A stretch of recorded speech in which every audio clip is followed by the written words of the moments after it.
This Pokeball is a death trap. These cute little balls designed to capture our beloved Pokemon will be the last thing our little friends see before they die.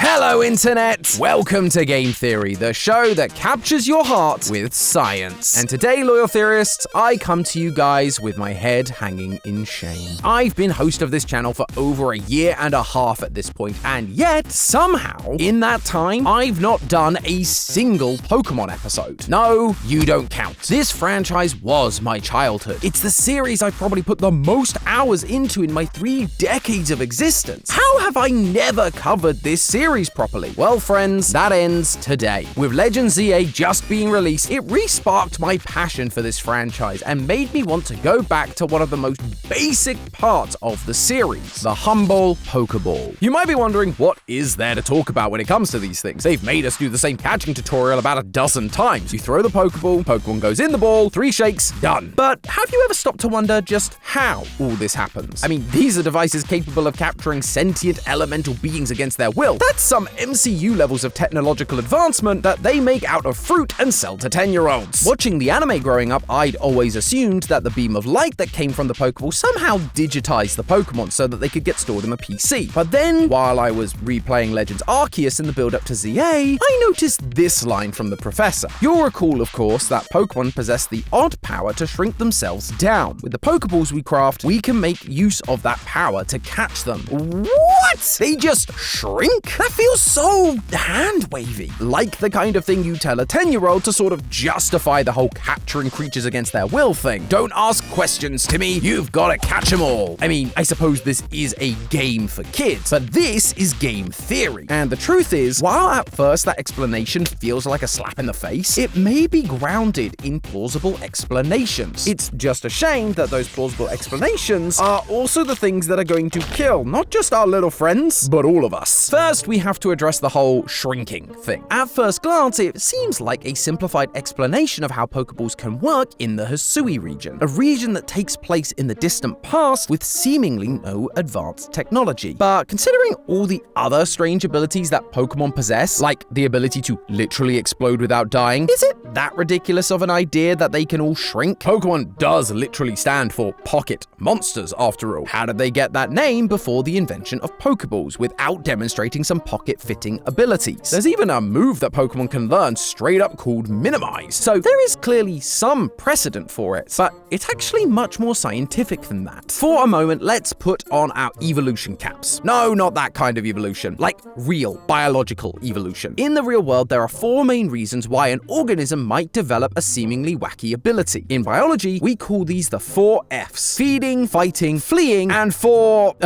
mating. And of these 4 options, fleeing is the most logical explanation for this shrinkage. Plenty of creatures in our world have evolved to have the means of escape that at first glance seem quite ridiculous. But hey, if it can help you get away enough to survive, it's worth it. Many types of lizards, like the anole lizard, will detach their own tail if a predator takes a chomp at it, allowing them to make a daring escape. Likewise, pufferfish balloon into a giant ball of spikes and toxins to avoid becoming something else's snack. But when it comes to bizarre escape acts, nobody beats the humble sea cucumber. When threatened, these slow as molasses cukes will, and I hope you're not eating, they will literally fire their intestines out of their butts. This sticky and toxic substance can get caught in whatever is trying to eat it, giving the cucumber just enough time to make it out alive. Man, talk about spilling your guts. And if that's sounding a little familiar to the Pokemon world, yes, this little trick is the inspiration behind Pyukumuku's ability, Innards Out. You know, the sea cucumber Pokemon. Wait a minute. If Pyukumuku shoots its intestines out of there, then that means this part of it is... That uncomfortable thought aside, the point I'm trying to make here is that while shrinking oneself down to avoid predators may seem like a bit of overkill compared to other things real animals have done to protect their hides, it's not really that crazy. And you know what? The more I think about this, the more I realize that Pokemon shrinkage helps explain things in the world of Pokemon that just never made any logical sense. I'm sure many of you have had thoughts like this, ideas that seem crazy until you lay out the facts and talk to other people about them. Or are you the kind of person who just just enjoys debating these ideas, actuallying at the first chance you get. Well, what if I told you that we've made something specifically for you, while also making theorizing competitive? Because, of course we did. We're gamers after all. Introducing our brand new tabletop game, Just a Theory. Gather your friends, draw a card, and come up with the craziest theories from across the Theoryverse, while trying to convince your friends in order that you can collect pieces of the Theorist logo. Think of it like Trivial Pursuit meets Cards Against Humanity, but instead of dirty jokes or random pop quizzes, you're coming up with theories about things like, what's the worst material for a swimsuit? What's the most creative way to cook a burger? And if Freddy Fazbear had a diary, what would his most recent entry say? That last one absolutely keeps me up at night. I wonder if Matt knows now that he's voicing Toy Bonnie in the movie. There may even be a little Theorist surprise hiding inside. So put your Theorist skills to the test and get your copy of Just a Theory today at Walmart.com or at a Walmart near you. Now, let's start with an easy one. Why does Pokemon being able to shrink make sense? Have you ever stopped to think about how when you walk into tall grass, you can't actually see where the Pokemon is until you step into them? Even in the new games where some Pokemon are visible, when you walk into grass, there is a chance you'll find a Pokemon that isn't visible initially. Like, I'm pretty sure I'd be able to see an entire Snorlax chilling behind a 2-foot blade of grass long before I walked up to it, unless the Pokemon are all shrunk down, hiding, avoiding detection from predators or overzealous 10-year-olds. It's only after we step in the grass and presumably on top of them that they spring into full size and get ready for battle. Speaking of battles, why can't I catch a Pokemon after I knock it out? Shouldn't it be unable to wiggle free? Well, not if shrinking is something they need to be awake to do. As we know now, no shrinking means that Pokeballs can't capture anything. So if we accidentally one-hit KO our would-be HM Mule, then it probably wouldn't be able to shrink to fit inside the ball. It's unconscious. I gotta say, at this point in my research, I was totally shocked. Like, doing just a little bit of digging, not only could tiny pocket monsters be a totally legitimate defense mechanism, but it also helps fill in some of the series' biggest plot holes. However, notice how despite all of these Pokemon having the ability to shrink whenever they want, they don't do it all of the time for their protection. Especially in the newer games where you just see them walking around outside. Why? Because shrinking a living creature down to microscopic size comes with some uncomfortable side effects. Let's use my favorite Pokemon Eevee as an example. As it shrinks down, everything about it shrinks. Its little ears, its tail, and yes, its eyes. The reason that humans and most animals are able to see in the first place is because light rays enter our eyes through our pupils. As Eevee shrinks down, the pupils will also shrink, allowing less light to pass through, leading to its vision becoming darker and darker. If the pupils manage to get smaller than the wavelength of visible light, around 400 nanometers, then absolutely no light would pass through and the captured Pokemon would live a life in total darkness. Think about that the next time you send a Pokemon to the box never to see the light of day again, literally. A similar issue would arise when it comes to sound as well. At that scale, Eevee's cry would be so small that our ears wouldn't be able to pick it up, and sounds coming from our voices would be more like shockwaves than audible communication. But being unable to see or hear would be the least of Eevee's troubles. For one, Eevee would have a tough time just trying to maintain its own body temperature. If Eevee were to shrink to 1/10 of its size, that would mean that its surface area would decrease by a factor of 100 and its volume would decrease by a factor of 1000 thanks to the square cube law. Because surface area shrinks with the square of the radius, but volume, it shrinks with the cube of the radius. That means that Eevee would have a relatively tiny body to generate heat, but enough surface area to radiate away all of its body heat and fast. In order to maintain its body heat enough to,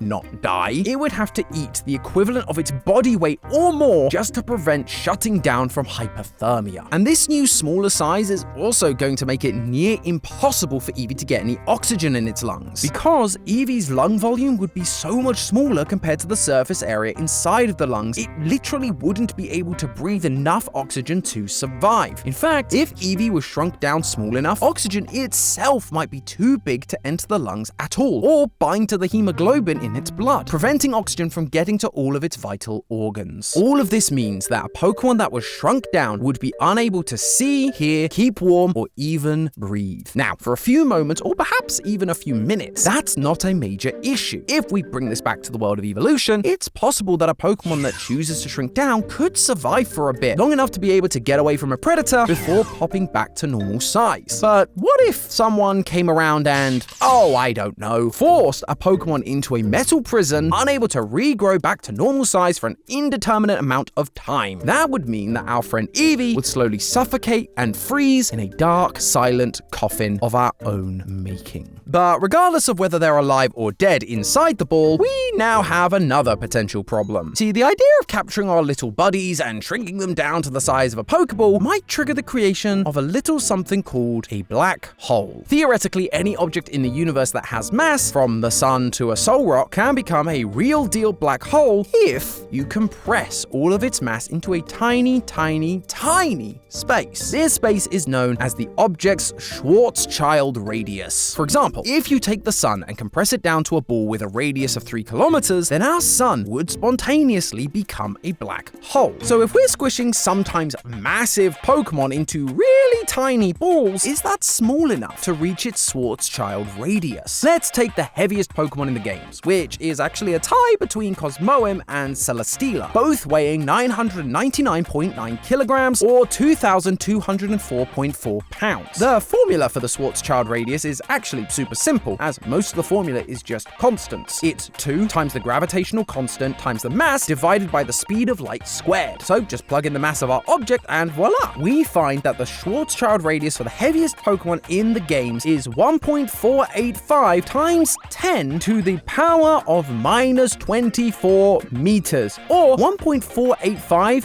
yoctometers. Yeah, we're in Yocto territory now. For context, that's about 2 billion times smaller than the radius of an electron. That's the same effective radius as a neutrino, one of the smallest objects we know about in the universe. At this scale, even the ideas of size and radius start to break down for quantum physics reasons. So yeah, unless Pokemon are able to shrink to Ant-Man levels, we couldn't rest easy knowing that derpy screw-ups like Ash don't have the ability to trigger black holes all across the Pokemon world. Phew. But even if it doesn't trigger a black hole, that doesn't mean that capturing Pokemon won't get very tense. Or should I say, dense? If you followed this channel for a while, you know that we love talking about density, the amount of matter per unit of volume, or DMV. If we're cramming all of that mass into a tiny ball, wouldn't that become denser than the Earth itself and sink to the core, causing problems? Well, let's run the numbers. If we take the mass of the heaviest Pokemon again, 999.9 kilograms, and compress it to the size of a Pokeball, which, according to the wand company who make the official Pokeball replicas, has a diameter of 3 inches or 7.5 centimeters, with the volume of a sphere being pi r squared and the radius being half the diameter, the Pokeball's volume ends up being 220.9 cubic centimeters. Plug that into DMV and you get that Celesteela or Cosmoem, shrunk to just fit inside the Pokeball, would have a density of around 4,526,500 kilograms per cubic